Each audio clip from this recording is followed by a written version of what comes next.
ஆண்டவரும் மீட்பெரும் இரட்சகருமாய் இருக்கிற இயேசு கிறிஸ்துவின் நாமத்தினால் மீண்டுமாய் உங்களை வாழ்த்தி வரவேற்கிறோம். வாசித்த வேத பகுதி யோவான் நற்செய்தி புஸ்தகத்தில் 14வது அதிகாரம் 16 20 வரை உள்ள வேத வசனங்களும் 25 27 வரை உள்ள வசனங்களையும் வாசித்தோம். கடந்த வாரங்களாக கர்த்தரை நான் ஆராதிக்கிற அந்த தேவனை நான் யாராக அறிந்து கொண்டிருக்கிறேன், அவர் எப்படிப்பட்டவராக இருக்கிறார், இயேசு கிறிஸ்துவை அவர் எனக்காக கொடுத்தது நிமித்தம், இயேசு கிறிஸ்து சிலுவையில எனக்காக மரித்து உயிர் தெழுந்தது நிமித்தம் அவரை விசுவாசிக்கிற எனக்கு என்னவெல்லாம் உண்டாயிருக்கிறது, என்ன நன்மைகள் உண்டாயிருக்கிறது, நான் யாராக இருக்கிறேன், என்னால என்னவெல்லாம் செய்ய முடியும், எப்படிப்பட்ட ஆசீர்வாதங்கள் எனக்கு உண்டாயிருக்கிறது என்கிறதை குறித்து நாம் தியானித்து வருகிறோம்.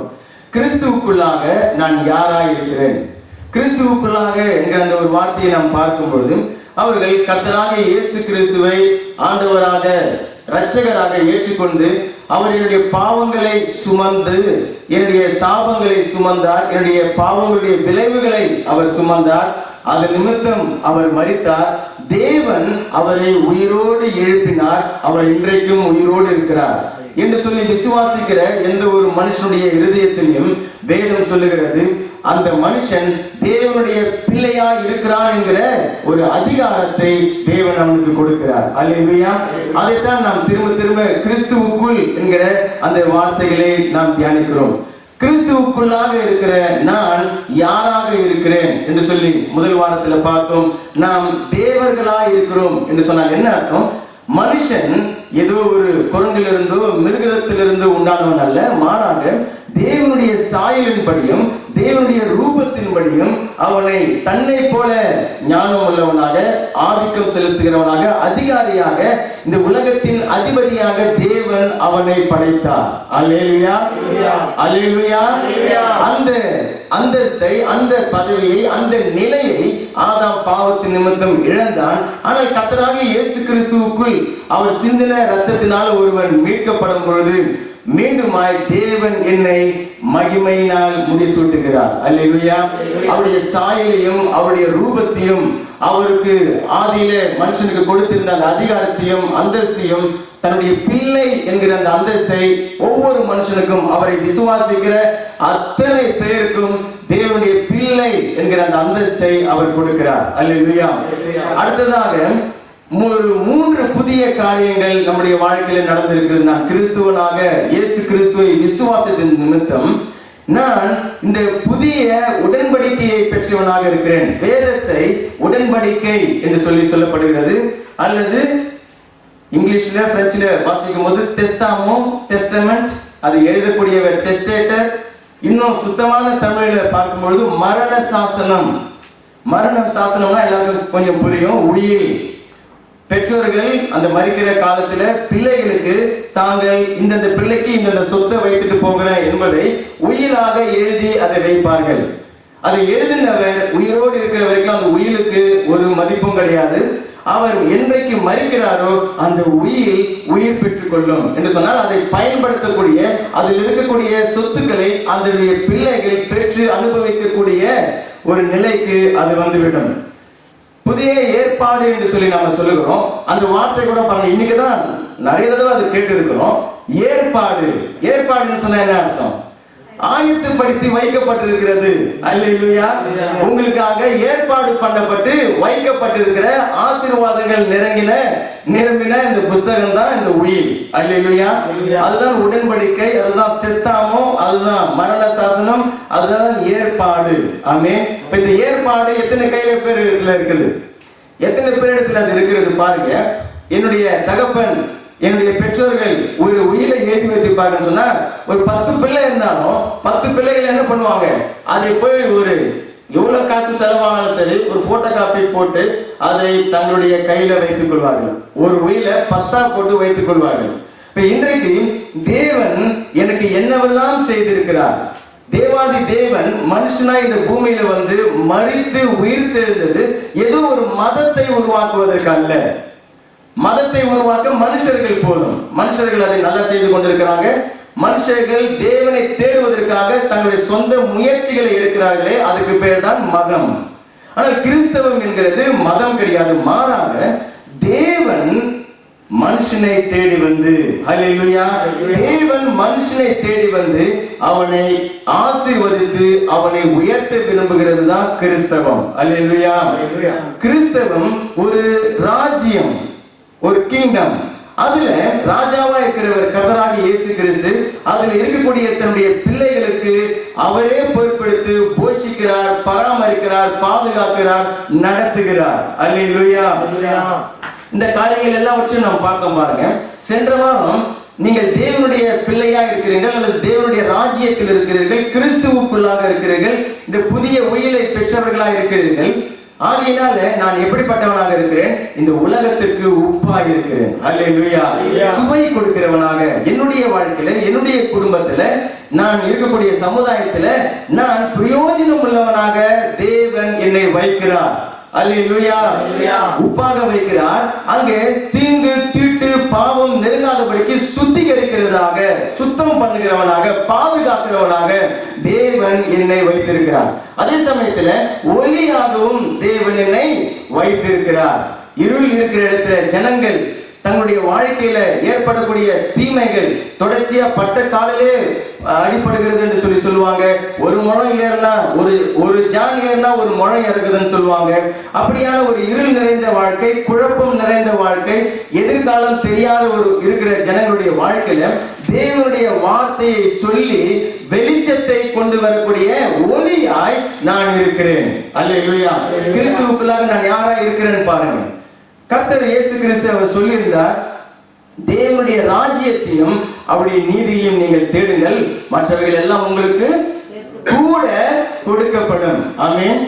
தேவனுடைய ராஜ்யம், கர்த்தராக இயேசு கிறிஸ்து என்னுடைய வாழ்க்கையை ஆளுகை செய்ய வேண்டும் என்கிற இந்த வாழ்க்கையை தேடக்கூடிய மனுஷனுடைய வாழ்க்கையில அவர் வாக்குத்தத்தம் பண்ணுகிறார். உலக மனுஷர்கள் தேடிக்கொண்டிருக்கிற காரியங்களை கூட சேர்த்து நான் உங்களுக்கு கொடுப்பேன் என்பதாக. நம்ம எல்லாரும் தேடிக்கொண்டிருக்கிறோம், ஆசைப்படுறோம், காரியங்களை விரும்புகிறோம். எனக்கு வீடு வேண்டும், வேலை வேண்டும், வசதிகள் வாய்ப்புகள் வேண்டும், பிள்ளைகளுக்கு நல்ல ஒரு திருமணம் உண்டாகணும், பெண் பிள்ளை ஆண் பிள்ளை அவர்களுக்கு திருமணம் உண்டாகணும், அவருடைய வாழ்க்கை நல்லா செழிப்பாக இருக்கணும், எனக்கு நல்ல சரீரத்தில் சுகம் வேண்டும், இருதயத்தில் நிம்மதி வேண்டும், திருப்தி வேண்டும், சமாதானம் வேண்டும். எல்லாரும் தேடுகிறார்கள் பாருங்க. உலகத்தில் இருக்கக்கூடிய அத்தனை பேரும் தேடுகிறார்கள். அதெல்லாம் தேடக்கூடாதுங்க. பணத்தெல்லாம் தேடக்கூடாது, பொருளாதார செழிப்பெல்லாம் தேடக்கூடாது, உங்களுக்கு வீடுலாம் வேண்டாம், நீங்க வெளியே கடவுளே இருக்கணும்னு சொன்னாங்க. மனுஷர்கள் நம்மை ஏதோ கோளாறு இருக்கிறவர்களாக நினைத்துக் கொள்வாங்க. இல்ல, தேவன் அப்படி சொல்லுகிறவர் அல்ல. உங்களுக்கு அது வேண்டும் என்பதை அவர் அறிந்து வைத்திருக்கிறார். அல்லேலூயா. எனக்கு பொருளாதாரம் வேண்டும், உயர்வு வேண்டும், நல்ல சரீர ஆரோக்கியம், சுகம் வேண்டும், பலன் வேண்டும், பிள்ளைகளுக்கு நல்ல ஞானம், படிப்பு வேண்டும், எல்லாவற்றையும் அவர் அறிந்து வைத்திருக்கிறார். ஆனால் அதை தேடக்கூடிய விதத்தை நான் உங்களுக்கு சொல்லிக் கொடுக்கிறேன் என்று சொல்லி தேவன் சொல்லுகிறார். அல்லேலூயா. அதை தேடுகிற விதத்தை நான் உங்களுக்கு சொல்லுகிறேன். எதை தேடினால் இவைகள் எல்லாம் கூட கொடுக்கப்படும் என்கிறதை இயேசு சொல்லுகிறார். அவர் சொல்றார், தேவனுடைய ராஜ்யத்தை முதலாவது தேடுங்கள். ஆமென். அவருடைய நீதியை தேடுங்கள். அப்பொழுது நீங்க தேடி சம்பாதிக்கிற 10 ரூபாயை காட்டிலும் நீ தேவனுடைய ராஜ்யத்தையும் அவருடைய நீதியையும் நீ தேடி தேவனுக்கு நேரத்தை கொடுத்து அவரை உண்மையாய் ஆராதிக்கிற ஜனமாய் நீ மாறும் பொழுது நீ தேடி சம்பாதிக்கிறதை காட்டிலும் நான் உனக்கு கூடவே நான் கொடுக்கிறேன். அல்லேலூயா. அல்லேலூயா.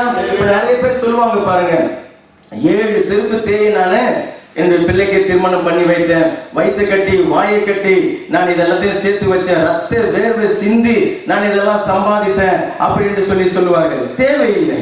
தேவன் சொல்லுகிறார், உன்னுடைய பாரங்களை நான் சுமந்து கொள்கிறேன். அல்லேலூயா. என்னோடு நீ வந்து உடன்படிக்கை செய்து கொள். உன்னுடைய மாடு பாருங்க, ஏர் விழுற மாடு, 2 மாட்டு, அதுல மாடுகள் போய் கழுத்தை கொடுக்குது பாருங்க. அந்த ஏர் அந்த நுகத்தடி மேல அந்த கழுத்தை கொடுக்கிறது. இயேசு சொல்கிறார், உன்னுடைய கழுத்தை நீ என்னிடத்துல கொடு, நான் உன்னுடைய பாரங்களை நான் இலகுவாக்குவேன். காரணம், அநேகருக்கு இந்த பொறுப்புகள் எல்லாமே பாரமானதாக இருக்கிறது பாருங்க. வாழ்க்கையே பாரமாக போய்விட்டது, குடும்பம் நடத்துவது பாரம், பிள்ளைகளை வளர்ப்பது பாரம், பொருளாதாரத்தை சேர்ப்பது பாரம், முன்னேறுவது பாரமாகி விட்டது. நோய் வந்து அவங்களுடைய வாழ்க்கையில பாரமாக போய்விட்டது, பிள்ளைகளுடைய வாழ்க்கை பாரமாக போய்விட்டது என்று சொல்லி அநேக பாரங்கள் அவர்களுக்கு இருந்தது. எதற்காக? வாழ்க்கையில அவர்கள் எதையாவது சாதிக்கணும் என்று சொல்லி ஓடினபடினால.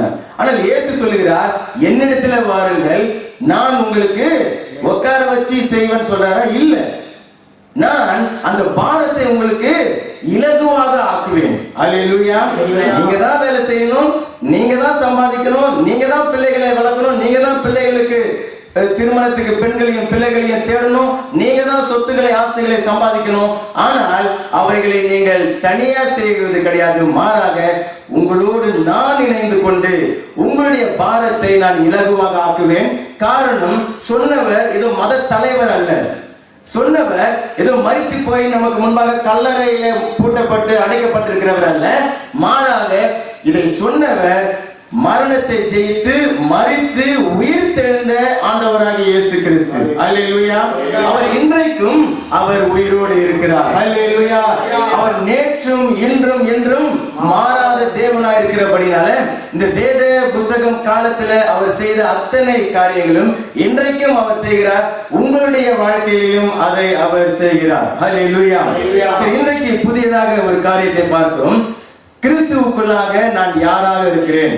தேவனுடைய ராஜ்யத்துல வந்திருக்கிற நான், இயேசு கிறிஸ்துவை சொந்த ரட்சகராக ஏற்றுக்கொண்டு ரட்சிக்கப்பட்டிருக்கிற நான் என்னவாக நான் இருக்கிறேன்? எதை பெற்றிருக்கிறேன்?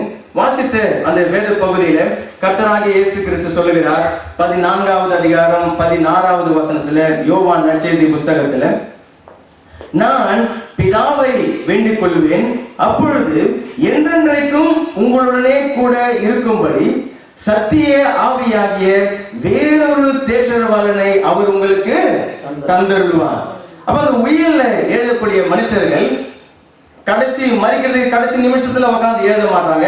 அதுக்கு கொஞ்சம் காலகட்டத்துக்கு முன்பாகவே பிள்ளைகளோட அந்த காரியங்களை பகிர்ந்து கொள்வாங்க. பாருங்க, சரிப்பா, உனக்கு நான் இந்த இடத்துல இந்த சொத்தை வைத்திருக்கிறேன், இந்த மூத்த பிள்ளைக்கு இந்த இடம், இந்த சின்ன பொண்ணுக்கு அந்த இடம் அப்படின்னு சொல்லி பேசுவார்கள். பாருங்க, அப்படியே கர்த்தராகிய இயேசு கிறிஸ்துவும் சிலுவையிலே சென்று மரிப்பதற்கு முன்பாக அவர் தம்முடைய சீடர்களோடு அவர் பேசுகிறார். தான் மரித்ததுக்கு பிற்பாடு தன்னை விசுவாசிக்கிற தம்முடைய சீடர்களுக்கு மாத்திரமல்ல, அவர்களுடைய வார்த்தையை கேட்டு விசுவாசிக்க போகிற ஜனங்களுக்கும் என்ன உண்டாயிருக்க போகிறது, அவர்கள் எதை பெற்று இருப்பார்கள்?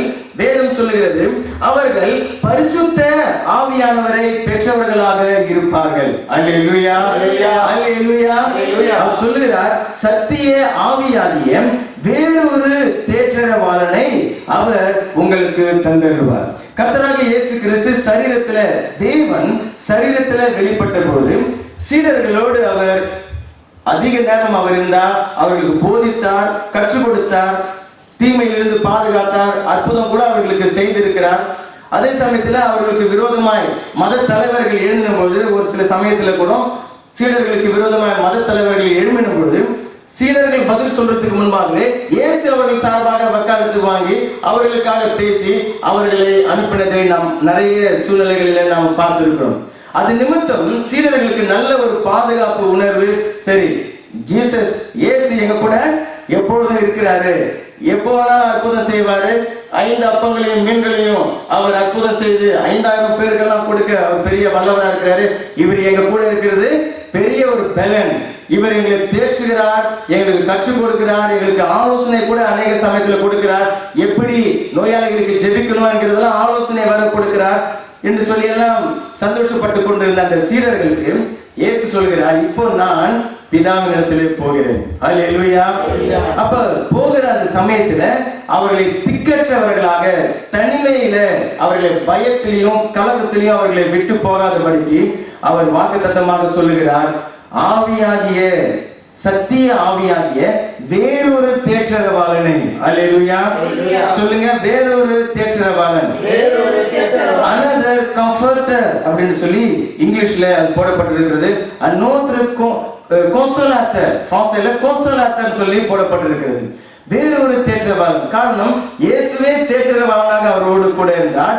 இப்போ அவர் ஆவியான தேவனாய், அல்லேலூயா, ஆவிக்குரிய தேவனாய் எனக்குள்ளே உங்களுக்குள்ளே அவர் வந்து தங்குகிறார்.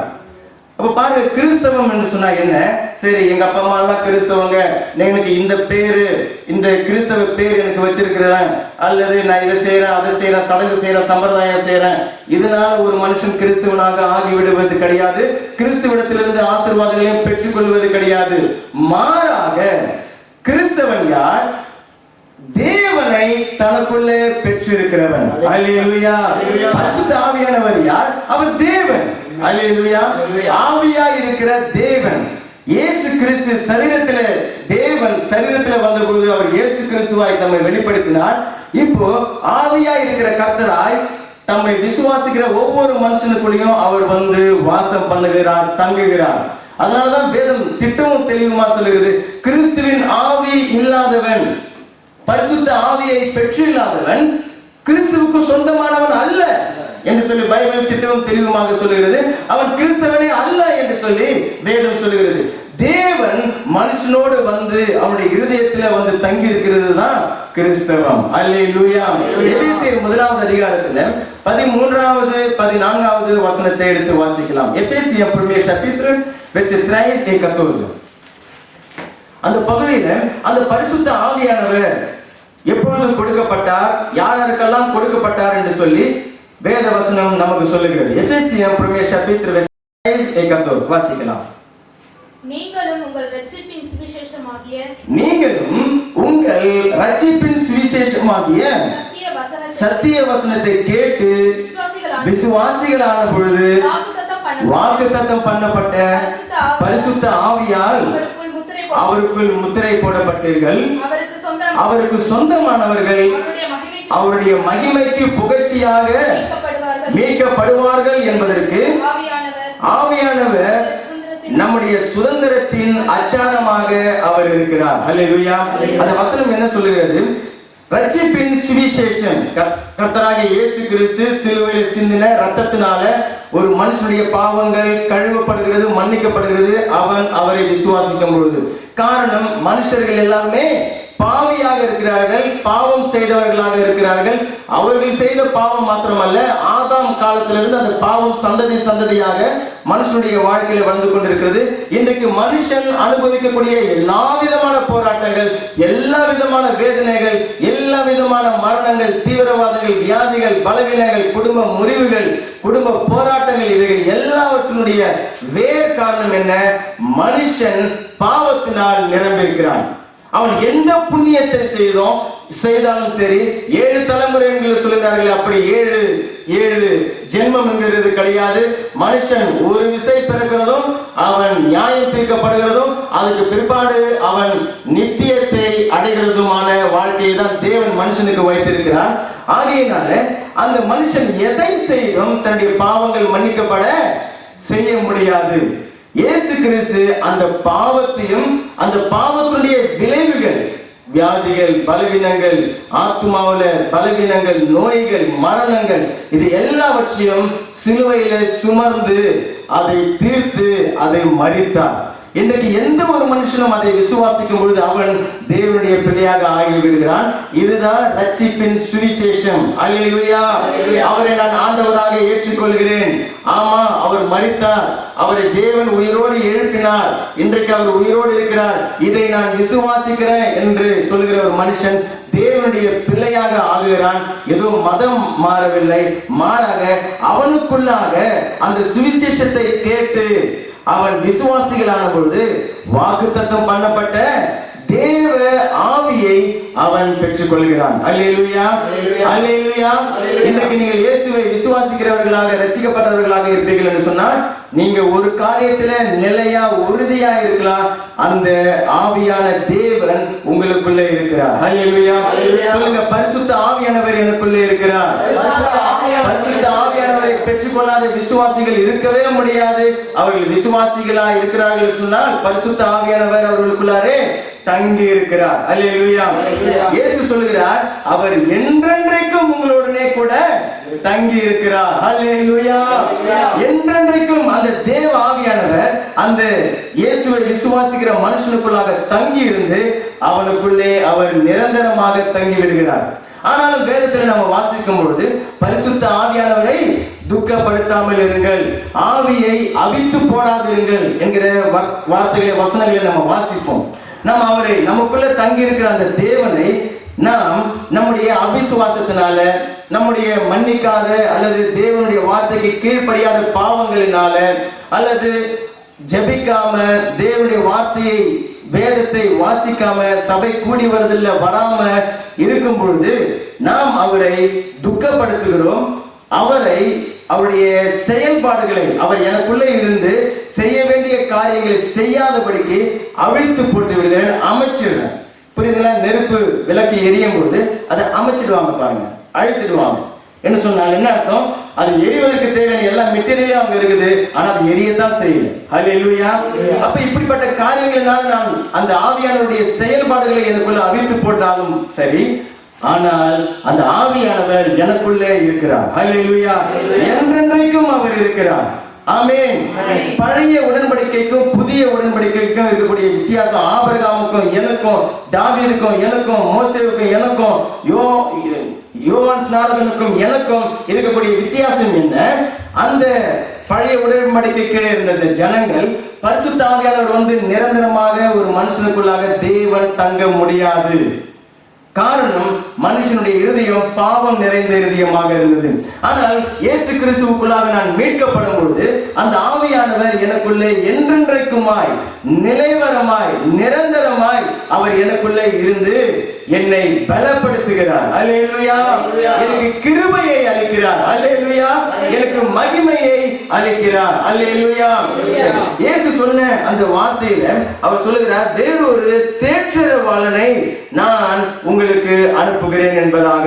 தேற்றரவாளன் என்று சொல்லி தமிழ்ல அதை மொழிபெயர்த்திருக்கிறாங்க. அதனுடைய நிஜமான அந்த கிரேக்க வார்த்தை பராக்லிட்டோஸ் என்ற கூடிய வார்த்தை. பராக்லிட்டோஸ், PARAKLETOS,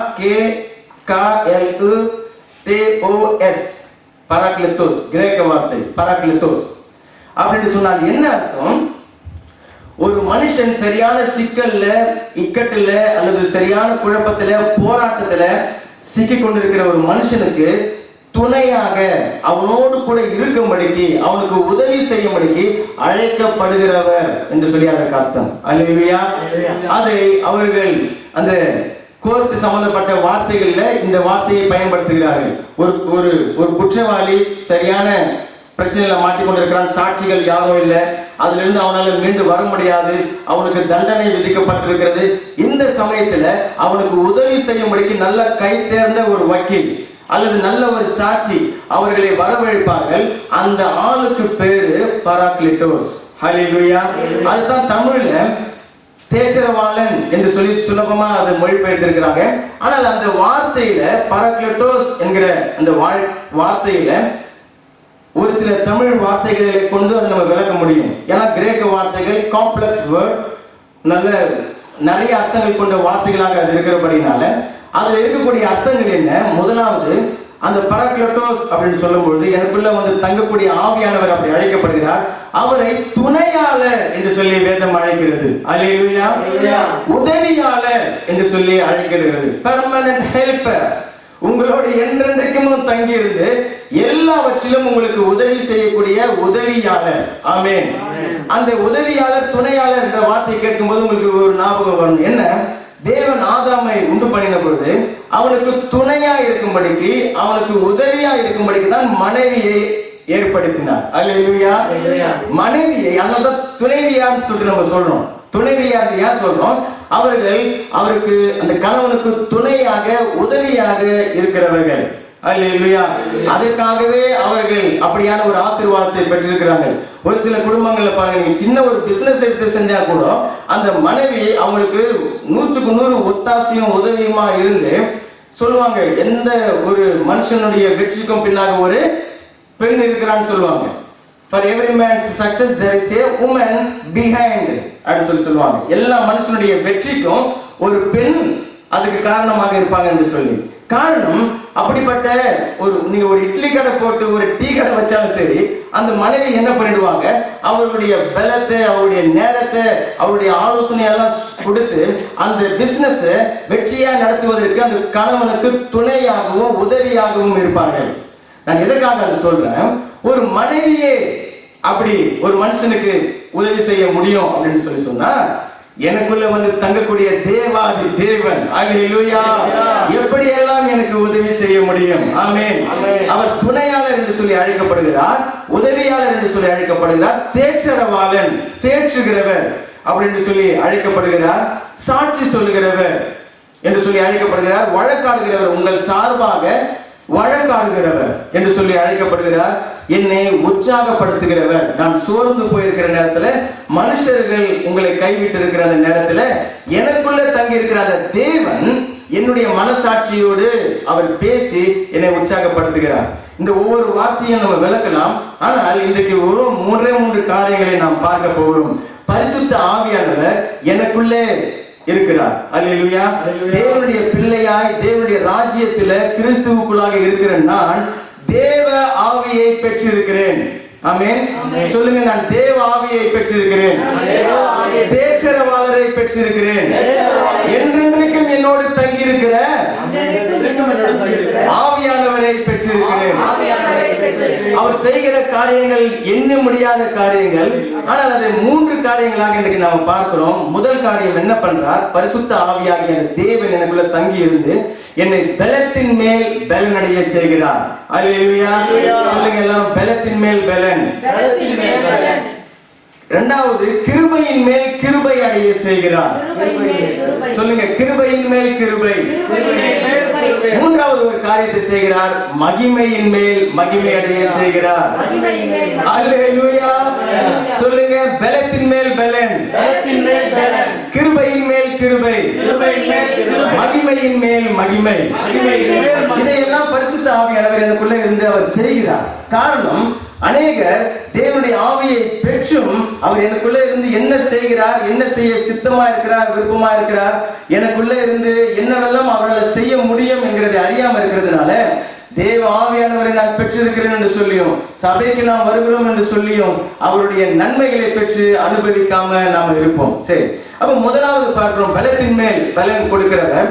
இந்த வசனத்தை சங்கீதம் 84 6, 7 வசனங்களிலே அந்த வாக்கியத்தை நாம் பார்க்க முடியும்.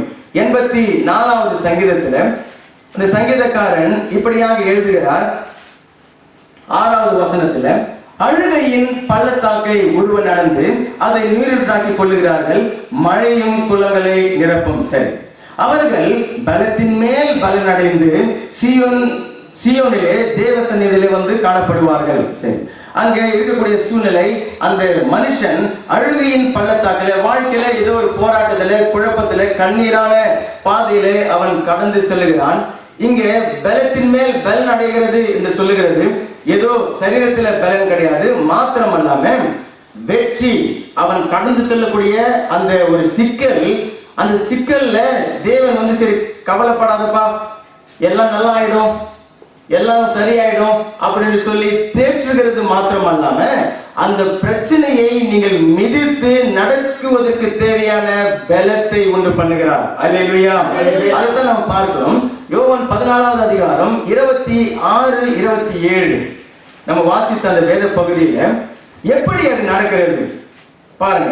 தேவன் எனக்குள்ள இருக்கிறார், பரிசுத்த ஆவியானவர் எனக்குள்ள இருக்கிறார், என்னை பலத்தின் மேல் பலனடைய செய்கிறார். ஆனால் இது எப்படி நடக்கிறது என்கிறதை கர்த்தராகிய இயேசு கிறிஸ்து சீடர்களுக்கு அது முன்னமே சொல்லுகிறார். பாருங்க, 26வது வசனத்துல, யோவான் Jean 14 verset 26, என் நாமத்தினாலே பிதா அனுப்ப போகிற பரிசுத்த ஆவியாகிய தேற்றரவாளனே எல்லாவற்றையும் உங்களுக்கு போதித்து, சொல்லுங்க போதித்து, நான் உங்களுக்கு சொன்ன எல்லாவற்றையும் உங்களுக்கு நினைப்பூட்டுவார். சொல்லுங்க நினைப்பூட்டுவார்.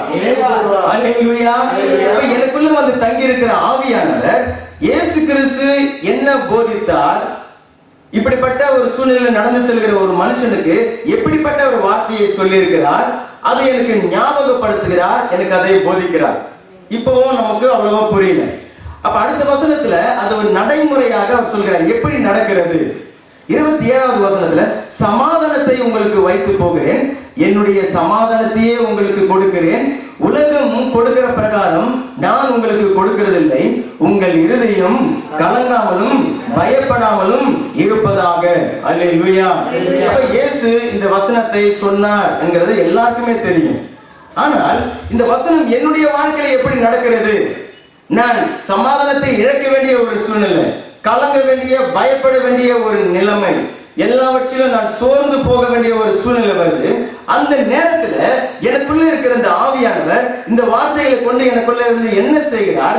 முதலாவது அவர் செய்கிறார், அதை இங்கிலீஷ்ல அந்த வசனத்தை வாசித்து பார்க்கும்போது, let not your heart be troubled. பிரான்சில எப்படி எழுதப்பட்டிருக்கிறது? வாசிங்க அதை. பிரான்சில எப்படி எழுதப்பட்டிருக்கிறது? que votre cœur ne se trouble point. Let not your heart be troubled.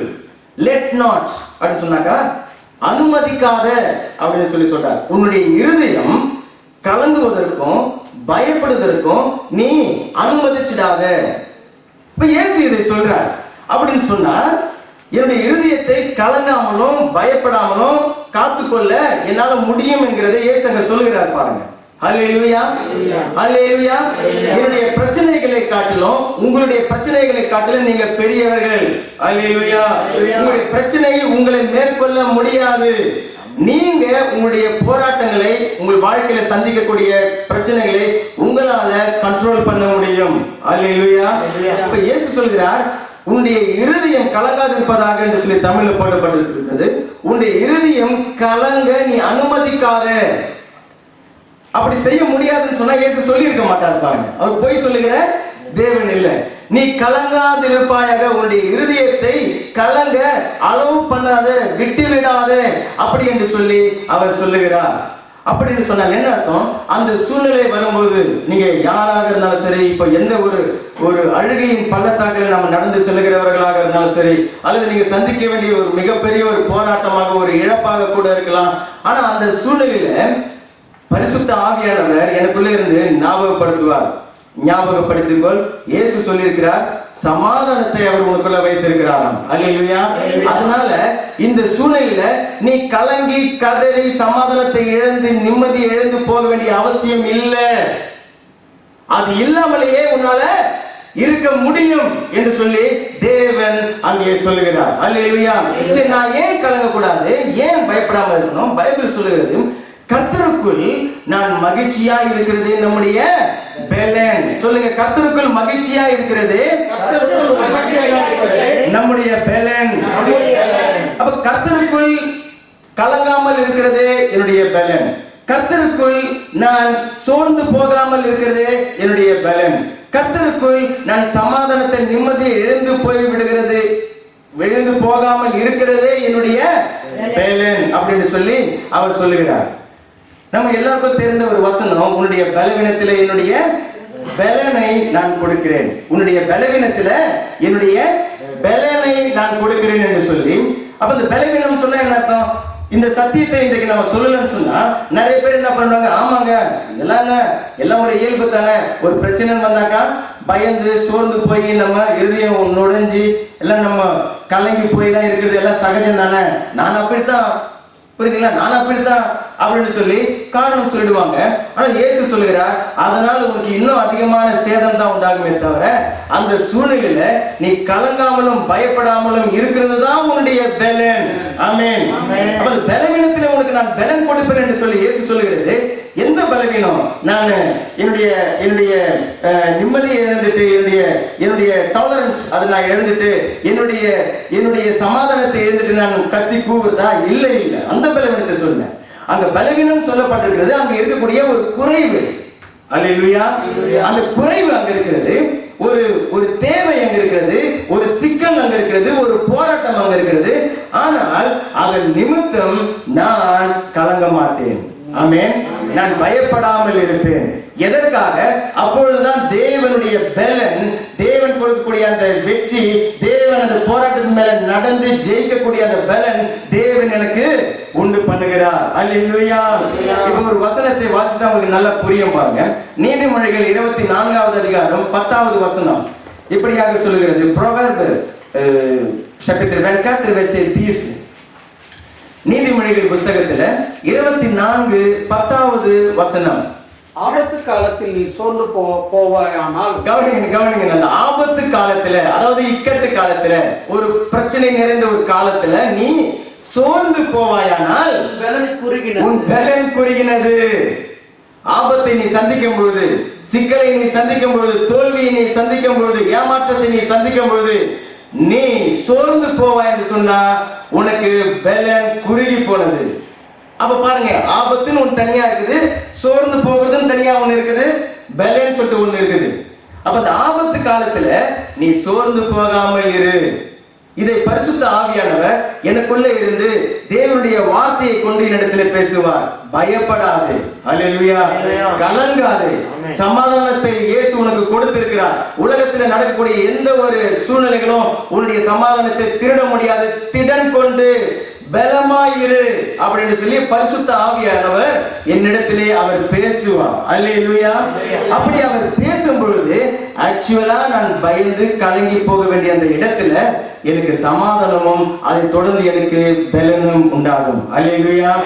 நான் சோர்ந்து போக வேண்டிய அந்த இடத்துல, நான் சோர்ந்து மனம் உடைஞ்சு போக வேண்டிய அந்த இடத்துல பரிசுத்த ஆவியானவர் எனக்கு உற்சாகத்தை தந்து அதை தொடர்ந்து அந்த சூழ்நிலையில வெற்றியை கொடுக்கிறார். அல்லேலூயா.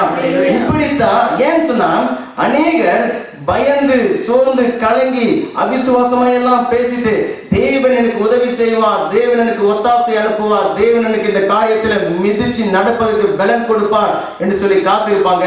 ஏமாந்து போயிடுவாங்க. காரணம் ஏன்?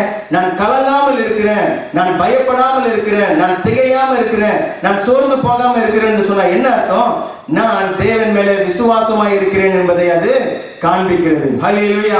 61வது அதிகாரம் ஏசாயா புத்தகத்துல கர்த்தராகிய இயேசு கிறிஸ்து இங்க ஒரே ஒரு காரியம் சொல்லப்பட்டிருக்கிறது. அதாவது நீங்க கலங்காமல் பயப்படாமல் இருங்கள், அதற்கு பதிலாக நான் உங்களுக்கு சமாதானத்தை உண்டு பண்ணுவேன் பரிசுத்த ஆவியானவர் மூலமாக. இந்த வேத பகுதியில ஏசாயா 61 ஏசாயா 61 verset 3 மூன்றாவது வசனத்தை வாசிக்கலாம். எடுத்தவங்க வாசிங்க. சீயோனிலே துயரப்பட்டவர்களை முதல் வசனத்தை வாசிங்க.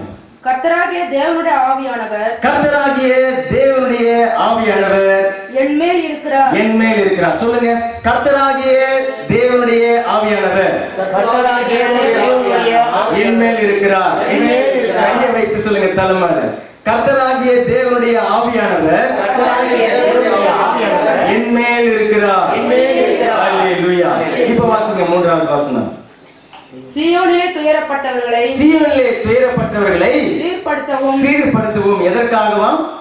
துயரப்பட்டவர்களுக்கு துயரத்துக்கு பதிலாக சீரை உண்டு பண்ணுகிறார். ஓகே. அவர்களுக்கு சாம்பலுக்கு பதிலாக சிங்காரத்தையும், சொல்லுங்க எல்லாம், பதிலாக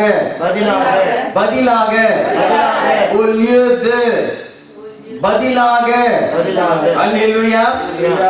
சாம்பலுக்கு பதிலாக சிங்காரத்தையும், துயரத்துக்கு பதிலாக ஆனந்த தைலத்தையும், ஒடுங்கின ஆவிக்கு பதிலாக துதியின் உடையையும் கொடுக்கவும் அவர் என்னை அனுப்பினார். அல்லேலூயா. ஆவியா இருக்கிற கர்த்தர் இன்றைக்கு எனக்குள்ள இருந்து என்ன செய்கிறார்?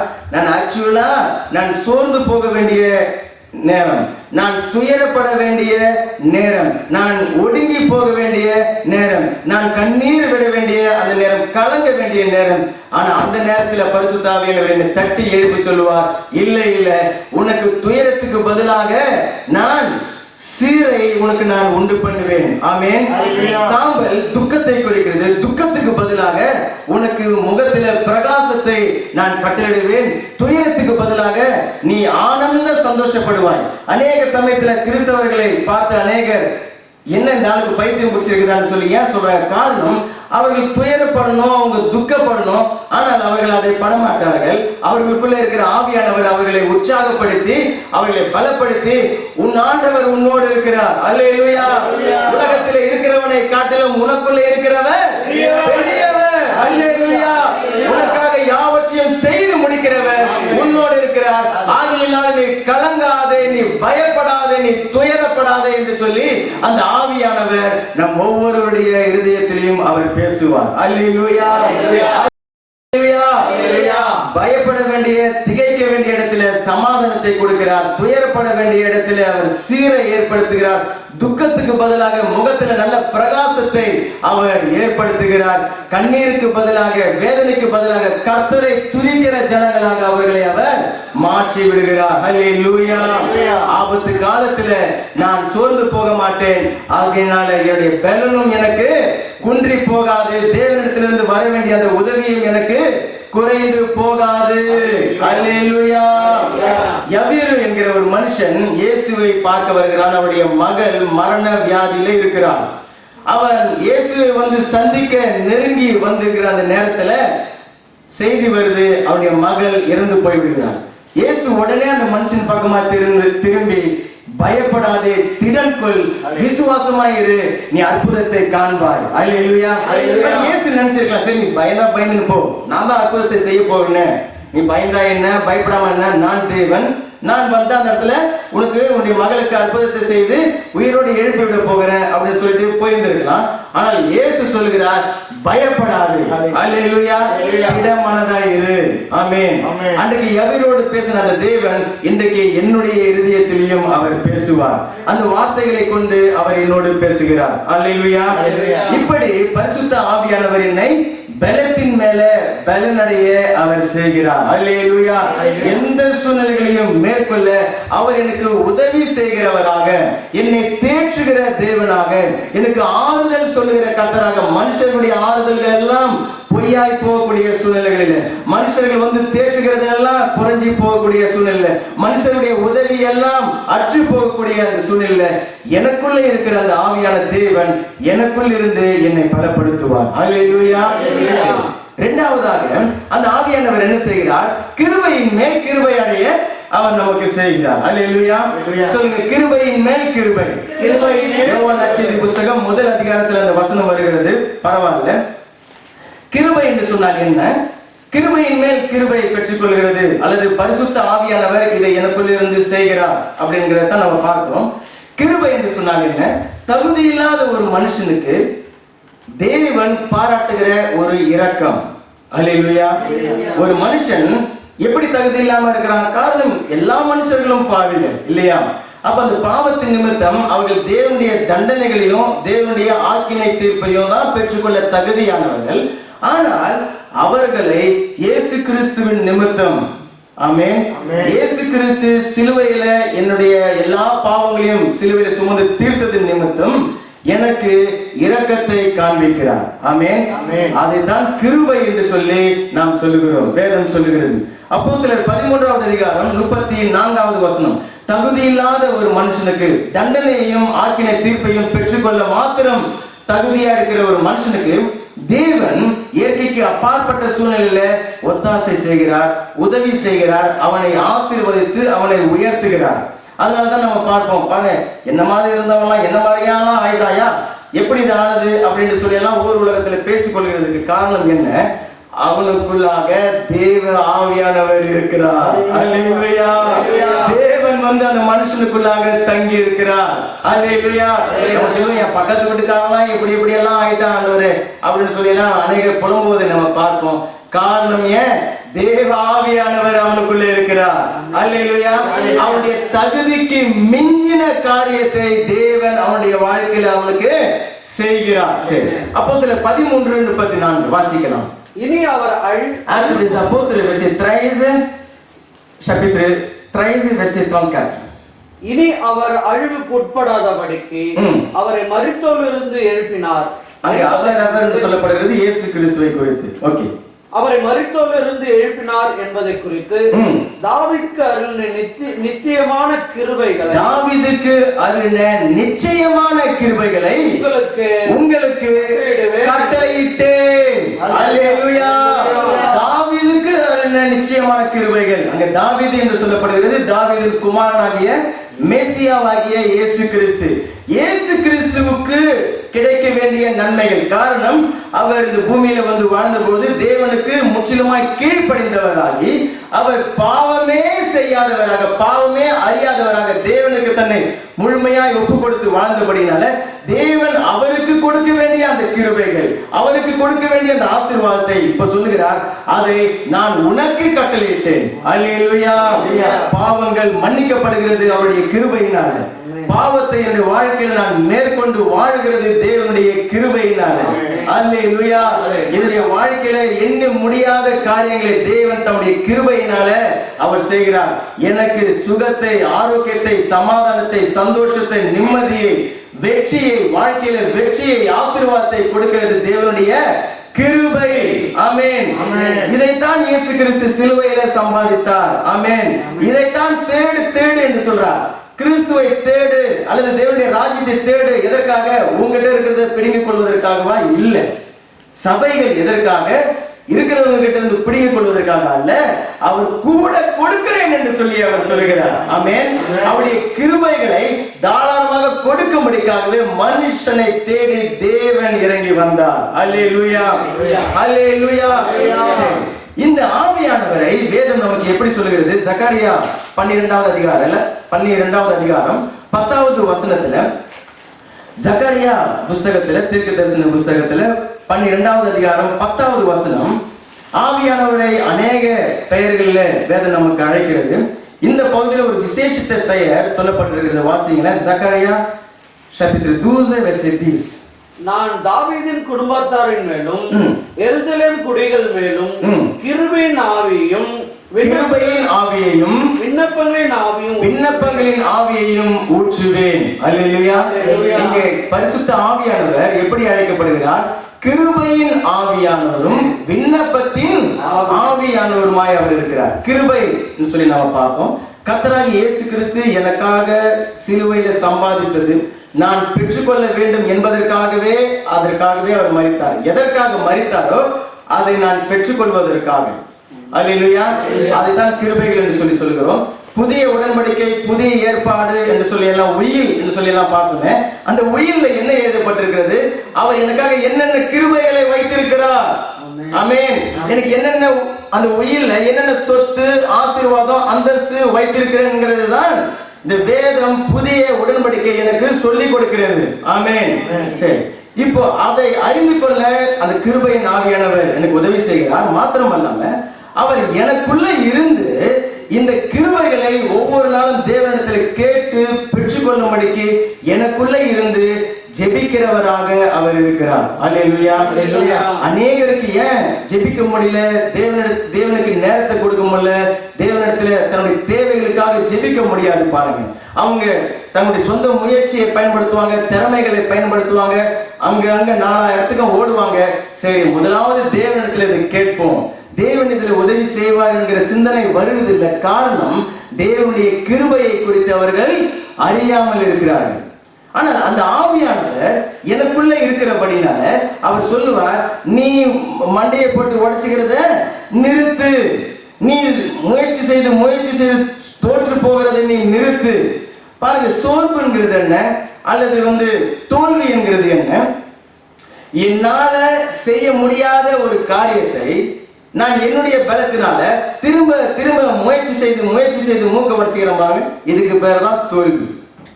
என்னால, என்னுடைய சக்தியினால, என்னுடைய அறிவினால, என்னுடைய படிப்பினால, என்னுடைய திறமையினால நான் செய்ய முடியாத ஒரு காரியம், அந்த காரியத்தை நான் திரும்ப திரும்ப திரும்ப திரும்ப முயற்சி செய்து அதுல தோற்று போகிறோம் பாருங்க, அதுக்கு பேர் தான் தோல்வி. ஆனால் இங்கே எனக்குள்ள பரிசுத்த ஆவியானவர் இருந்து அவர் என்ன செய்கிறார்? நீ உன்னுடைய மாம்ச பலத்தின் மேல நீ நம்பிக்கை வைக்காத, இதை செய்து முடிக்க இயேசு கிறிஸ்து சிலுவையில் உனக்காக கிருபைகளை சம்பாதித்திருக்கிறார். அந்த கிருபையை அவரிடத்துல கேள் என்று சொல்லி எனக்குள்ள இருந்து ஜெபிக்க செய்கிறவர் அந்த பரிசுத்த ஆவியானவர். அல்லேலூயா. அதனாலதான் கர்த்தராகிய இயேசு கிறிஸ்து சிலுவைக்கு செல்வதற்கு முன்பாக மத்தேயு 7:7 சொல்லுகிறார், கேளுங்கள் அப்பொழுது உங்களுக்கு கொடுக்கப்படும். அல்லேலூயா. எந்த தைரியத்துல சொல்லுகிறார்? சொல்றார், கேளுங்கள் அப்பொழுது உங்களுக்கு கொடுக்கப்படும், தேடுங்கள் அப்பொழுது நீங்கள் கண்டடைவீர்கள், தட்டுங்கள் அப்பொழுது உங்களுக்கு திறக்கப்படும். உலகத்தில் இருக்கிற எல்லாருக்கும் தெரிஞ்ச வசனம். ஆனால் இதை செய்கிறவர் யார்? இதை ஏன் அநேக கோடி கோடி ஜனங்களால செய்ய முடியல. இதை செய்கிறவர் யார்? எனக்குள்ள தங்கி இருக்கிற ஆவியானவர். ஆமென். கிறிஸ்துவுக்குள்ளாக நான் யாராக இருக்கிறேன்? தேவ ஆவியானவரை பெற்றவனாக இருக்கிறேன். அவர் என்னை பலத்தின் மேல் பலனடைய செய்கிறார். அவருடைய கிருபையை கேட்கும்படிக்கு என்னை ஜெபிக்க செய்கிறார். அல்லேலூயா. அப்ப அநேகர் இந்த புதிய உயிலை, புதிய உடன்படிக்கையை பைபிளை நாம் வாசித்து பார்ப்போம். வாசித்து பார்க்கும்போது சரி, அங்க அநேக காரியங்கள், ஆசீர்வாதங்கள் எல்லாம் சொல்லப்பட்டிருக்கும். தங்களுடைய வாழ்க்கையை பார்ப்பாங்க, அங்க சொல்லப்பட்டிருக்கிற ஒண்ணுமே இந்த வாழ்க்கையில இல்லை. அங்க சொல்லப்பட்டிருக்கிற அநேக காரியங்கள் என்னுடைய நிஜ வாழ்க்கையில இல்லை, காணப்படல. இன்னும் பிரசங்கத்துல சொல்றாங்க, வேதத்துல எழுதப்பட்டிருக்கிறது, ஆனால் என்னுடைய வாழ்க்கையில இன்னும் காணப்படல. அதனாலதான் இயேசு சொல்றார், கேளுங்கள். அல்லேலூயா. கேளுங்கள், அப்பொழுது உங்களுக்கு கொடுக்கப்படும். பாருங்க, எப்பொழுது கொடுக்கப்படும்? அப்பொழுது கொடுக்கப்படும். எப்பொழுது? கேட்கும் பொழுது. அல்லேலூயா. நான் கேட்பேன். ஆமென். பரிசுத்த ஆவியானவர் தேவனுடைய சித்தத்தை அறிந்தவர். அதாவது எனக்கு என்ன கிடைக்க வேண்டும் என்று சொல்லி தேவன் முன்குறித்து வைத்திருக்கிறார் என்பதை அறிந்தவர். இந்த உயில்ல அவர் எதையெல்லாம் எனக்காக எழுதி வைத்திருக்கிறார் என்பதை அறிந்தவர். தேவனுடைய சித்தத்தை அறிந்த அந்த ஆவியானவர் பரிசுத்தவானாகிய எங்களுக்காக அவர் பரிந்து பேசி ஜெபிக்கிறவராக அவர் இருக்கிறார். அல்லேலூயா. அப்ப பாருங்க, எந்த ஒரு சூழ்நிலையை பார்த்தாலும் அதை பார்த்து நான் பயப்பட வேண்டிய அவசியம் இல்லை. பைபிள் சொல்லுகிறது, நீங்க ஒன்றுக்கும் கவலைப்படாமல், சொல்லுங்க, ஒன்றுக்கும் கவலைப்படாமல், எல்லாவற்றையும் குறித்து உங்களுடைய வேண்டுதல்களையும் உங்களுடைய விண்ணப்பங்களையும் ஸ்தோத்திரத்தோடு கூடிய ஜெபத்தினால தேவனுக்கு நீங்க தெரியப்படுத்துங்கள். அப்பொழுது எல்லா புத்திக்கும், எல்லா லாஜிக்கும் மேலான தேவ சமாதானம் உங்கள் இருதயத்தை நிரப்பும். அல்லேலூயா. இதை செய்கிறவர் யார்? எனக்குள்ள வந்திருக்கிற ஆவியானவர். அல்லேலூயா. அப்ப இனியிலிருந்து பாருங்க, என்னுடைய இருதயத்தை அவர் தம்முடைய வார்த்தையினால் பிரகாசம் பண்ணி கொண்டிருக்கிறார். எந்த சூழ்நிலையை பார்த்தாலும் ஜெபிக்க தான் முதல்ல தோன்றும். ஆமென். தேவனிடத்துல தான் கேட்க தோன்றும். ஆண்டவரே, இந்த காரியத்தில் உதவி செய்யுங்க. ஆண்டவரே, இந்த காரியத்தை மாற்றுங்க. உங்களுடைய கிருபையை தாங்க. நீர் எனக்கு வைத்திருக்கிற திட்டத்தை நான் செய்து முடிக்குவதற்கு நான் சக்தி உள்ளவனாக ஆகும்படிக்கு உம்முடைய கிருபையை எனக்கு தாரும். ஆமென். நீர் எனக்கு கொடுத்திருக்கிற பொறுப்பு, அது குடும்ப பொறுப்பா இருக்கலாம், வேலையில போய் வேலை செய்கிற ஒரு பொறுப்பா இருக்கலாம், எந்த ஒரு பொறுப்பாக இருக்கலாம். நீர் கொடுத்திருக்கிற பொறுப்பை நான் செய்வதற்கு சக்தி உள்ளவனாகும்படிக்கு உம்முடைய கிருபையை எனக்கு தாரும். உம்முடைய கிருபையை நீங்க இதில் எனக்கு தரலன்னு சொன்னா என்னால ஒண்ணுமே செய்ய முடியாது. அல்லேலூயா. அல்லேலூயா. அதனாலதான் நம்ம சொல்லுகிறது, அநேக இடத்துல போய் போராட வேண்டியதில்லை. ஆண்டவர் அவருடைய இருதயத்துல கிரியை செய்யட்டும், அவருடைய கிருபை அங்கே கிரியை செய்யட்டும் என்று சொல்லி விட்டுவிட சொல்லுகிறது. காரணம் ஏன்? என்னுடைய முயற்சினால, என்னுடைய பலத்தினால ஒரு தடவை ரெண்டு தடவை செஞ்சு பார்த்தோம், முடியல. ஆண்டவரே, உம்முடைய கிருபையை தாரும். அல்லேலூயா. அல்லேலூயா. அப்போ அந்த ஆவியானவர் எனக்குள்ள இருந்து எப்படி ஜெபிக்கிறார்? அநேகர் நம்ம ஜெபிப்போம், ஆவியானவர் எப்படி ஜெபிக்கிறார்? ஆவியானவர் நமக்குள்ள இருந்தால் எப்படி ஜெபிப்பார்? அப்பா, அம்மா, ஏதாவது போடுங்க. கேட்டு இருக்கு அந்த சத்தம்? எங்க கேட்டு இருக்கிறோம்? நம்முடைய இந்தியாவில் தெருக்கள்ல வரக்கூடிய பிச்சைக்காரர்கள் எப்படிதான் கேட்பாங்க. ஒரு வீட்டுல வந்து நின்று கேட்பாங்க, கதவு திறக்கலையா போயிடுவாங்க. அடுத்த வீட்டுக்கு போவாங்க, கத்துவாங்க, கூவாங்க, அழுவாங்க, போயிடுவாங்க. அப்படியா கேட்க சொல்ல தேவன்? அல்லேலூயா. இங்க சொல்லப்பட்டிருக்கிற அந்த கேளுங்கள் என்று சொன்ன என்ன அர்த்தம்? உனக்கு என்ன வேணுமோ அதை நான் உனக்காண்டியே கொடுக்கும்படிக்காக உனக்காக நான் ஆயத்தப்படுத்தி வைத்திருக்கிறேன். அது உனக்கு தேவைப்படும் போது என்னிடத்துல கேள். அல்லேலூயா. அம்மா பாருங்க, சாப்பாடு செஞ்சு வச்சுட்டு பிள்ளைங்க எல்லாம் விளையாடிக்கின்னு டிவி பார்த்து கொண்டு இருப்பாங்க. அவங்க என்ன சொல்லுவாங்க? சாப்பிடுப்பா, சாப்பாடு எல்லாம் ரெடியா இருக்குது, நீ விளையாடுற வரைக்கும் விளையாடு, உனக்கு எப்ப பசி எடுத்து என்கிட்ட வந்து கேளு சொல்றாங்களா இல்லையா? நீ என்கிட்ட கேளுன்னு சொன்னா என்ன அர்த்தம்? அவனுக்கு தேவையானது ஏற்கனவே அவனுக்காக ஆயத்தப்படுத்தி தேவன் வைத்திருக்கிறார். அல்லேலூயா. அல்லேலூயா. எந்த ஒரு மனப்பான்மையோடு நான் கேட்கிறோம் பாருங்க. நான் தேவனிடத்துல போயிட்டு, ஆண்டவரே ஏதாவது செய்யுங்க, ஏதாவது போடுங்க, அது மேல இருந்து ஏதாவது போடுங்க, அப்படிலாம் நான் கேட்கறது கிடையாது. பாருங்க, நான் எப்படி கேட்கிறேன்? என்னுடைய பரலோக தகப்பன் எனக்கு அப்பாவா இருக்கிறார், நான் அவருடைய பிள்ளையா இருக்கிறேன். உரிமையோடு அவர் என்னிடத்துல கேட்க சொல்லி இருக்கிறார். என்னுடைய தேவைகள் எல்லாம் அவர் அறிந்திருக்கிறார். அந்த தேவைக்கான காரியங்கள் எல்லாம் செய்து முடித்து ஆயத்தமாய் வைத்திருக்கிறார். நான் கேட்கிறது தான் தாமதம். ஆமென். இயேசு சொல்கிறார், என்னுடைய நாமத்தினால் நீங்கள் எதை கேட்டாலும் நான் உங்களுக்கு அதை செய்வேன், தருவேன். ஆமென். நான் உங்களிலும் என்னுடைய வார்த்தைகள் உங்களிலும் நிலைத்திருந்தால், எந்த வார்த்தைகள்? இந்த வார்த்தைகள் தான் இப்ப சொல்லப்பட்டு கொண்டிருக்கிற இந்த வார்த்தைகளை ஞாபகத்தில் வைத்துக் கொண்டு, ஆமா இப்படி சொல்லப்பட்டிருக்கிறது, இந்த வார்த்தைகளை நீங்கள் நிலைத்திருந்து என்னிடத்தில் நீங்கள் எதை கேட்கிறீர்களோ அது உங்களுக்கு கொடுக்கப்படும். ஆமென். அல்லேலூயா. ஏசாயா புத்தகத்துல 45வது அதிகாரம் 16வது வசனத்துல தேவன் ஒரு நல்ல ஒரு உறுதியான ஒரு வார்த்தையை அங்க சொல்றாரு பாருங்க. அதை வாசிக்கும் போதே கொஞ்சம் வித்தியாசமா இருக்கும். எசாயா 45 verset 11. இஸ்ரவேலின் பரிசுத்தரும் அவனை உருவாக்கினோரும் உருவாக்கினோமாகிய கர்த்தர் சொல்கிறார். தேவன் பேசுகிறார். ஓகே. வரும் காரியங்களை என்னிடத்தில் கேளுங்கள்.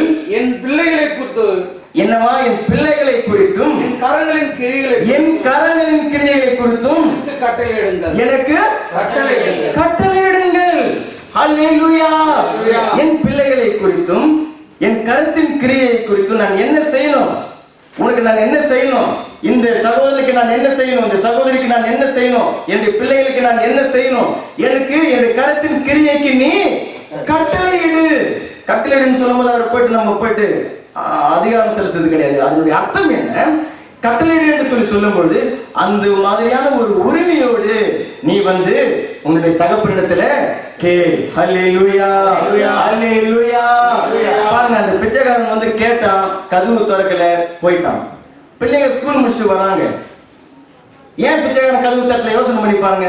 சில வீட்டுல கதவு தட்டினாக்கா, நான் உன்னை கொடுக்கறத கூட கொடுக்க மாட்டேன், கதவுலாம் தட்டக்கூடாது, வந்து நின்று கூப்பிடு, என் காதல கேட்டா நான் வெளியில வந்து உனக்கு போடுவேன், இல்லைன்னா நீ அப்படியே போயிடு என்றெல்லாம் சொல்லி வச்சிருப்பாங்க பிச்சைக்காரங்க இடத்துல. இப்ப பிள்ளைங்க ஸ்கூல் முடிச்சுட்டு வராங்க, என்ன பண்ணுவாங்க? ஓ, உள்ளார அப்பா அம்மா இருக்கிறாங்க, ரொம்ப பத்திகா இருக்கிறாங்க, கதவுலாம் ரொம்ப சத்தமா தட்டக்கூடாது அப்படின்னு சொல்லி காத்து நிற்பாங்களா? இன்னும் அவங்க என்ன பண்ணுவாங்க? டப்பு டப்பு டப்புன்னு கதவு தட்டுவாங்க. ஏன்? என் வீடு. அல்லேலூயா. இது அப்பாவுடைய வீடு. கதவு ஏன் சாத்திருக்குது? நான் பத்திகா வந்து கொண்டிருக்கிறேன், நான் உள்ளார போய் ஏதாவது சாப்பிடணும்னு சொல்லி தட்டுவாங்க பாருங்க. அந்த தட்டுதலை தேவன் சொல்லுகிறார். அல்லேலூயா. தட்டுங்கள், அப்பொழுது உங்களுக்கு திறக்கப்படும். உரிமையோடு அந்த தட்டுங்கள் என்று சொல்லுகிறது, உரிமையோடு. ஆமென். உரிமையோடு தட்டுங்கள், தேடுங்கள், அப்பொழுது நீங்கள் கண்டடைவீர்கள். என்னத்தை தேட போகிறீங்க? உங்களுக்காக என்ன வைக்கப்பட்டிருக்கிறது என்று சொல்லி தேவனுடைய வார்த்தையில தேடுங்கள். ஆமென். ஆமென். நான் கடந்து செல்லக்கூடிய அந்த குறிப்பிட்ட போராட்டத்துக்கான வார்த்தை என்ன? அதை தேடுங்கள். கர்த்தரை அவருடைய வார்த்தையில தேடுங்கள், அவருடைய ப்ராமிஸ் தேடுங்க. உயிர்ல எந்த கிழக்கு பக்கமா எந்த மேற்கு பக்கமா இந்த இத்தனை அடி சதுரம் சொத்து எழுதுறாங்க பாருங்க. அந்த மாதிரி தேவன் தம்முடைய வார்த்தையில அந்த ஒவ்வொரு குறிப்பிட்ட ஆளுக்கு தேவையான குறிப்பிட்ட காரியத்தை அவர் சொல்லி வைத்திருக்கிறார். அதை தேடுங்கள். அல்லேலூயா. அப்பொழுது நீங்கள் கண்டடைவீர்கள். அதை நீங்க கண்டடைச்சிட்டீங்க, அதை விடாப்படியா பிடித்துக் கொண்டு அவரிடத்துல தட்டி அவரிடத்துல கேட்க வேண்டும். அல்லேலூயா. அவரை கேட்கணும், தட்டணும், தேடணும். தேடியாச்சா? அந்த வார்த்தையை பிடிச்சிட்டீங்களா? மறுபடியும் தட்டுங்க, கேளுங்க, கிடைக்கிற வரைக்கும் அதை கேளுங்கள். தேவன் அதை கொடுப்பார். அல்லேலூயா. முட்டி மோதி பார்ப்போம்ன்றதுலாம் நம்முடைய வேலை கிடையாது, தட்டி தேடுற வேலை தான் நம்முடைய வேலை. அல்லேலூயா. அல்லேலூயா. விசுவாசிக்கிறவங்க அல்லேலூயா சொல்லுங்க. அல்லேலூயா. ஆவியா இருக்கிற அந்த தேவன் எனக்குள்ள இருந்து இந்த காரியத்தை அவர் செய்கிறார். அப்ப ஜெபம்ங்கிறது ரொம்ப சுலபமாக இருப்பாங்க. நீங்க வேலையில கூட இருக்கலாம், அந்த நேரத்துல திடீர்னு ஒரு யோசனை வரும், திடீர்னு ஒரு தேவையை குறித்த ஒரு யோசனை வரும். உடனே சரி நான் வீட்டுக்கு போய் நான் எல்லாம் முட்டி போட்டு எல்லாம் அதுக்கப்புறம் ஜெபிக்கணும் இல்ல, அந்த நேரத்திலேயே உடனடியாக பரிசுத்த ஆவியானவர் என்னை ஜெபிக்கும்படிக்கு எனக்குள்ள இருந்து ஏவுகிறார். அல்லேலூயா. கிறிஸ்தவம் என்கிறது தேவனை எனக்குள்ளே பெற்றிருக்கிற ஒரு வாழ்க்கை. மூன்றாவதாக அவர் என்னை மகிமையின் மேல் மகிமை அடைய செய்கிறார். அதை சுருக்கமாய் பார்த்து நாம் முடிக்கலாம். என்னை மகிமையின் மேல் மகிமை அடைய செய்கிற அந்த ஆவியானவர். 2 கொரிந்தியர் 3வது அதிகாரம் 18வது வசனத்துல வேதம் சொல்லுகிறது. 2 Corinthiens chapitre 3 verset 18. நாம் எல்லாரும் திறந்த முகமாய் கர்த்தருடைய மகிமையை கண்ணாடியிலே காண்கிறது போல கண்டு ஆவியாய் இருக்கிற கர்த்தராலே அந்த சாயலாகத்தானே மகிமையின் மேல் மகிமை அடைந்து மறுரூபப்படுகிறோம். அல்லேலூயா. கிறிஸ்துவின் ராஜ்யத்துக்குள்ளாக இருக்கிற நான், ரட்சிக்கப்பட்டிருக்கிற நான், தேவ ஆவியானவரை பெற்றிருக்கிறேன். நான் தனியா இல்ல, எனக்குள்ள உலகத்தில் இருக்கிறவனை காட்டிலும் பெரியவராய் இருக்கிற தேவன் எனக்குள்ளே இருக்கிறார். அவர் என்னை எல்லா சூழ்நிலைகளிலும் என்னை பலப்படுத்துகிறார். ஆமென். பலத்தின் மேல் பலனடைய செய்து என்னை வெற்றியை காண செய்கிறார். என்னுடைய வாழ்க்கையில எல்லா சூழ்நிலைகளிலும் நான் மருள மாட்டேன், திகைய மாட்டேன், பயப்பட மாட்டேன், மனம் உடைந்து போக மாட்டேன், சோர்ந்து போக மாட்டேன். கர்த்தருக்குள் மகிழ்ச்சியாய் இருந்து நான் வெற்றியை சுதந்திரித்துக் கொள்வேன். அல்லேலூயா. இரண்டாவதாக, அந்த ஆவியானவர் இயேசு கிறிஸ்து சம்பாதித்த அந்த கிருபைகளை எனக்குள்ளே இருந்து ஜெபித்து நான் பெற்றுக்கொள்ள எனக்கு செய்கிறார். அநேக கிறிஸ்தவருடைய வாழ்க்கையில அது காணப்படாமல் இருக்கிறதுக்கு காரணம் என்ன? தேவன் பொய் சொல்லவில்லை, பொய்யுரையாத தேவன் அல்ல, மாறாக அதை அறிந்து கூட இருப்பாங்க. ஆனால் அதை கேட்கிறதுக்கு தான் ஒரு சோம்பேறித்தனமா இருக்கும். எத்தனை தடவை கேட்கறது, எப்போ கேட்கறது, ஏன் கேட்கறது, நானே செஞ்சு பார்க்கலாமே என்று சொல்லி நாம் அதை விட்டு விடுவோம். ஆனால் பைபிள் சொல்லுகிறது, நம்மிலே இருக்கிற அந்த ஆவியானவர் வைராக்கிய வாஞ்சியா இருக்கிறார். அல்லேலூயா. அதிகமான கிருபையை அவர் அளித்திருக்கிறார் என்று சொன்னார். என்ன அர்த்தம்? இயேசு கிறிஸ்து நான் எதை பெற்றுக்கொள்ள வேண்டும் என்று சொல்லி அவர் மரித்தாரோ அதை நான் பெற்றே தீர வேண்டும் என்று சொல்லி வைராக்கியமா இருக்கிறார் எனக்குள்ள இருக்கிற ஆவியானவர். ஆமென். வாஞ்சியா இருக்கிறார் அவர். இந்த மகனுக்கு, இந்த மகளுக்கு இந்த ஆசீர்வாதத்தை பெற்று கொடுக்கவே வேண்டும் என்று சொல்லி எனக்குள்ள இருந்து அவர் என்னை ஏவுகிற தேவனாக அவர் இருக்கிறார். மூன்றாவது, மகிமையின் மேல் மகிமை அடைய செய்கிறார். நம்ம பார்த்தோம், மகிமை என்று சொன்னால் அதை குறித்து அநேக வாரங்கள் தியானித்தோம். மகிமை என்கிறது தேவனுடைய சுபாவங்கள், தேவனுடைய தன்மைகள். ஆமென். அதான் இயேசு சொல்லியிருந்தார் யோவான் நற்செய்தி புஸ்தகத்துல 10வது அதிகாரத்துல, தேவ வசனத்தை திருப்ப வேண்டாம், தேவ வசனத்தை பெற்றவர்கள் தேவர்களாய் இருக்கிறீர்கள். ஹல்லேலூயா. ஏன் தேவ வசனத்தை பெற்றவர்கள் தேவர்களாய் இருக்கிறீர்கள்? காரணம், இந்த தேவ வசனம், தேவனுடைய வார்த்தைகள் ஒரு மனுஷனை தேவனுடைய சாயலுக்கு அவனை மறுரூபப்படுத்தும். ஆமென். எப்படி? அவனுடைய சுபாவங்களை அவனுக்குள்ள கொஞ்சம் கொஞ்சமாக மகிமையின் மேல் மகிமை, மகிமையின் மேல் மகிமை, மகிமையின் மேல் மகிமை என்று சொல்லி கொஞ்சம் கொஞ்சமாக அவனுக்குள்ளாக தேவனுடைய தன்மைகளை, அவருடைய சுபாவங்களை, அவருடைய அன்பை, அவருடைய பொறுமையை, அவருடைய சந்தோஷத்தை, அவருடைய நீடிய சாந்தத்தை, அவருடைய இச்சை அடக்கத்தை அவனுக்குள்ள உருவாக்குகிறவராக இருக்கிறார் அந்த தேவனுடைய வார்த்தை. 2 கொரிந்தியர் 4வது அதிகாரம் 4வது வசனத்தை வாசிக்கலாம். நிறைய தடவை அதை வாசித்திருப்பீங்க. இன்னைக்கு அதுல ஒரு ஆச்சரியமான ஒரு காரியத்தை தேவன் அங்க வைத்திருக்கிறார் பாருங்க. தேவனுடைய சாயலா இருக்கிற, என்னவா? தேவனுடைய சாயலா இருக்கிற சரி கிறிஸ்துவின் மகிமையான சுவிசேஷத்தின் ஒளி. சரி, இப்போ வாசிங்க. தேவனுடைய சாயலா இருக்கிற கிறிஸ்துவின் மகிமையான சுவிசேஷத்தின் ஒளி அவிசுவாசிகளாகிய அவர்களுக்கு பிரகாசமா இருக்காதபடிக்கு பிரபஞ்சத்தின் தேவன் அவருடைய மனதை குருடாக்கினான். சரி, அங்க என்ன சொல்லப்பட்டிருக்கிறது? தேவனுடைய சாயலா இருக்கிற கிறிஸ்துவின் மகிமையான சுவிசேஷம். நம்ம சொல்லிக் கொண்டிருக்கிறது தான் சுவிசேஷம், சுக விசேஷம், நற்செய்தி, நல்ல செய்தி. என்ன செய்தி? நீங்க இயேசுவை விசுவாசிக்கும் பொழுது தேவன் எனக்குள்ள வந்து தங்குகிறார், தேவன் என்னை பலப்படுத்துகிறார், அவருடைய ஆசீர்வாதங்களை பெற்று என்னுடைய வாழ்க்கையில ஆசீர்வாதமாய் இருக்க செய்கிறார் என்கிற இந்த காரியங்கள் எல்லாம் ஜனங்கள் கேட்காதபடிக்கு அவருடைய கண்களை பிசாசானவன் குருடாக்கி விட்டான். இது நம்ம தெரிஞ்சிருக்கிறோம். ஆனா அந்த வசனம் எப்படி ஆரம்பிக்கிறது? தேவனுடைய சாயலா இருக்கிற கிறிஸ்துவின் மகிமையான சுவிசேஷம். இப்ப அங்க தேவனுடைய சாயலா இருக்கிறது எது? கிறிஸ்துவை சொல்றாங்களா அல்லது கிறிஸ்துவின் மகிமையான சுவிசேஷத்தை சொல்றாங்களா? கிறிஸ்துவின் சுவிசேஷம். அல்லேலூயா. தேவனுடைய அந்த சுவிசேஷம் எப்படி அமைக்கப்பட்டிருக்கிறது? அது தேவ சாயலை ஒரு மனுஷனுக்குள்ள கொண்டு வரக்கூடிய ரீதியில அது அமைக்கப்பட்டிருக்கிறது. ஆமென். அப்ப இந்த சுவிசேஷத்தை ஒரு மனுஷன் கேட்க கேட்க, இந்த வார்த்தைகளை போதிக்கப்பட அவனுடைய வாழ்க்கையில அவன் எடுத்து படிக்க அவன் தேவன் வைத்திருக்கிற ஆசீர்வாதங்களை எல்லாம் பெற்றுக்கொள்வான். அதுல சந்தேகம் இல்லை. அது மாத்திரம் அல்லாம அவனுக்குள்ளாக அந்த தேவனுடைய சாயலை அவனுக்குள்ள அது உருவாக்கும். அல்லேலூயா. சுவிசேஷத்தை தேவன் அமைத்ததற்கான நோக்கமே அந்த சாயல், அவருடைய சாயல் எனக்குள்ள வர வேண்டும் என்பதுதான் அவருடைய நோக்கம். அல்லேலூயா. பாருங்க, ஏன் பிசாசானவன் ஜனங்களுடைய கண்களை குருடாக்குகிறான்? ஏன் ஜனங்களை சபைக்கு போக விடாமல் தடுக்கிறான்? ஏன் நீங்க வீட்டில் இருந்து வேதத்தை எடுத்து படிக்காத படிக்க உங்களை தடுக்கிறான்? ஏன் நீங்க ஜெபிக்காத படிக்க உங்களை தடை பண்ணுகிறான்? காரணம், நீங்க ஏதோ உங்களுக்கு ஒரு வேலை கிடைச்சிடக்கூடாது, உங்களுக்கு ஒரு பணம் கிடைச்சிடக்கூடாது, உங்களுக்கு உயர்வு கிடைச்சிடக்கூடாது, அதெல்லாம் அவனுடைய நோக்கம் இல்ல. அவனுடைய நோக்கம் உங்களுக்குள்ளாக தேவ சாயல் உண்டாகிவிடக் கூடாது என்கிறது தான் பிசாசுடைய நோக்கம். அப்ப தேவனுடைய சத்தியத்தை கேட்காமல் இருக்கிற ஜனங்களுக்கு பாருங்க எவ்வளவு ஒரு பரிதாப நிலை. அந்த பரிதாப நிலையை பார்க்கும் பொழுது ஏன் அவங்க சபைக்கு வந்து தேவனை ஆராதிக்க முடியல, ஏன் அவருடைய வாழ்க்கையில இப்படிப்பட்ட பாடுகளை அனுபவிக்கிறார்கள் என்று சொல்ல யோசித்து பார்க்கும் பொழுது இந்த வசனம் சொல்லுகிறது, காரணம் தேவ சாயல் அவர்களிடத்துல இல்லை. பிசாசானவன் சொல்லுகிறான், என்னை வணங்குகிறவர்களுக்கு நான் இந்த உலகத்தினுடைய ஐஸ்வர்யங்களை நான் கொடுக்கிறேன்.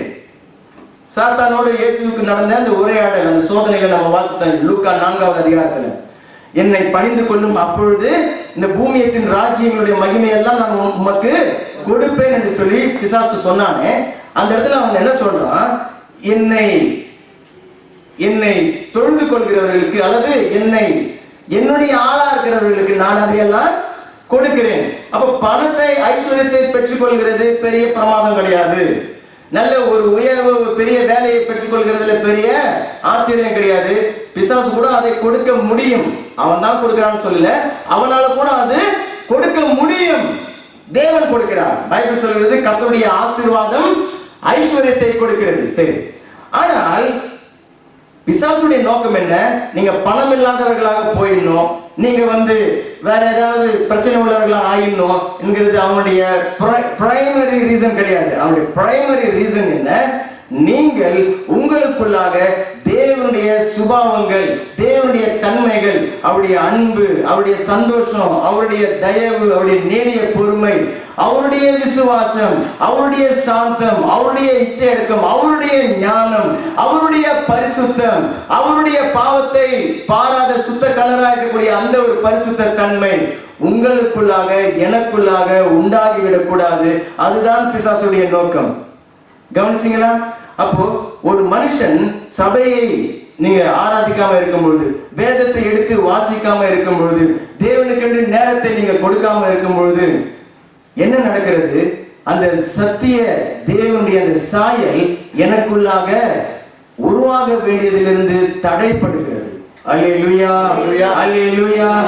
ஆனால் கர்த்தருடைய ஆவியானவர் எனக்குள்ள இருக்கிறபடினால அந்த வசனம் சொல்லுகிறது, நாம் எல்லாரும் திறந்த முகமாய் கர்த்தருடைய மகிமையை, கர்த்தருடைய சுபாவங்களை, அவருடைய தன்மைகளை, அவருடைய ஞானத்தை, அவருடைய வல்லமையை, அதான் அந்த மகிமை.